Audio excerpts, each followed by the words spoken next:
and welcome to Washington Exec's video series. I'm Senior Reporter Rachel Kirkland, and I am joined by Dr. Matthew McFadden of GDIT. Today, we are speaking about the Biden administration's cyber executive order and the impact and response that continues to have. So thank you for coming on today, Dr. McFadden. Thank you, Rachel. So as we move into 2022, what are you seeing with regard to how well agencies are meeting those cyber EO requirements and making the shift to zero trust? Sure, great question. So, I think the first part is, agencies are really beginning to understand what zero trust is. So, I think at least initially, it's not only a culture shift, but, a training and awareness of understanding like what zero trust means to them.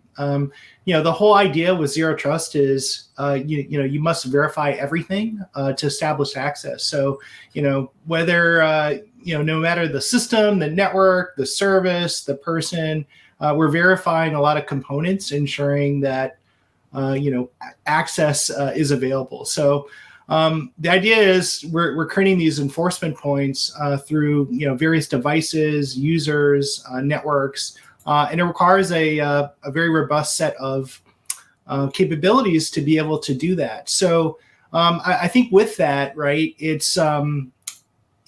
kind of goes into the transformation strategy.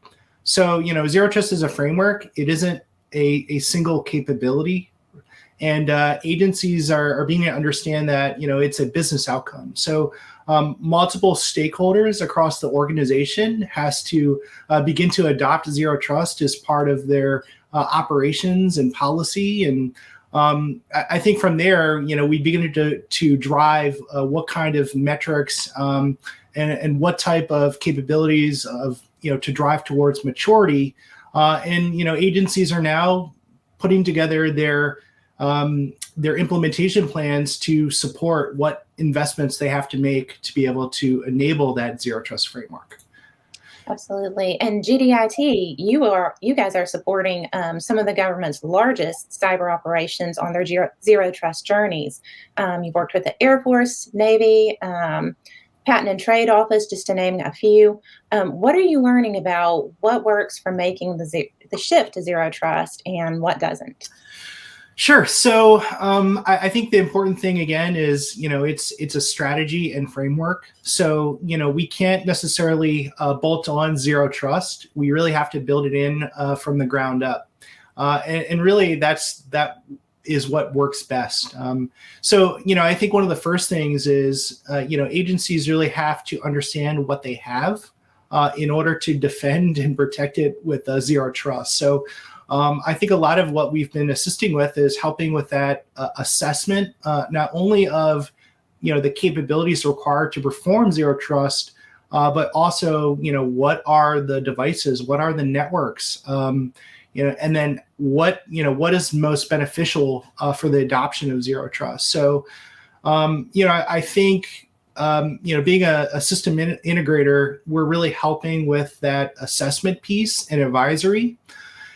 And the other piece is, it's a multi-vendor, multi-product capability set. So, considering you have a very robust set of pillars, everything from identity to device to network, it requires a lot of different pieces of your IT infrastructure to work together. So we're helping to drive forward, align to, the OMB requirements and the system maturity model of helping to mature those capability sets to, drive towards the optimal zero trust implementation.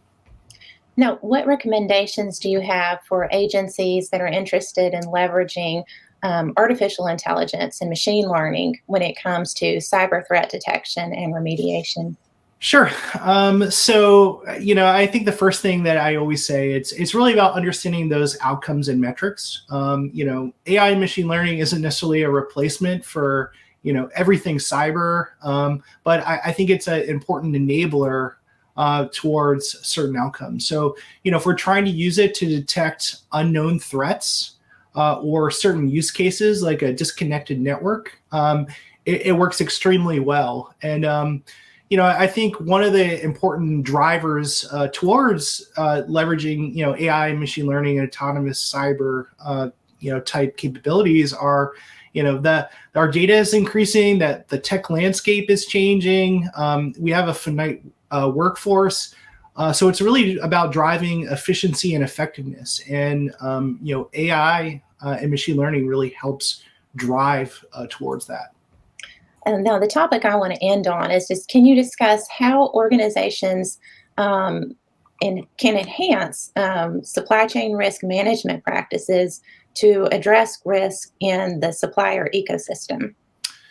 Sure. So, I think with the supply chain, it has to be incorporated across the enterprise as a risk management process. So, it's not only about procurement. It incorporates into everything from hardware to software to even how we develop software. So, we've been very focused as well on the application security and I always like to mention, right? You may have the latest software patch, from a vendor, but if they're using significantly old libraries or code, in that patch, you're still vulnerable. So, our supply chain risk management processes start, not only in acquisition, but sharing information, providing training and awareness, and really having a set of core practices that help drive towards mature security control adoption. So, from an application security perspective, we're doing some very robust things with static code analysis and dynamic code analysis, leveraging secure containers, and even providing very secure software factories. So, very robust efforts, but I think integrating supply chain across your risk management framework and processes are important. Well, Dr. McFadden, thank you again for coming on and sharing your thoughts. I appreciate it. Awesome. Take care. Thanks a lot.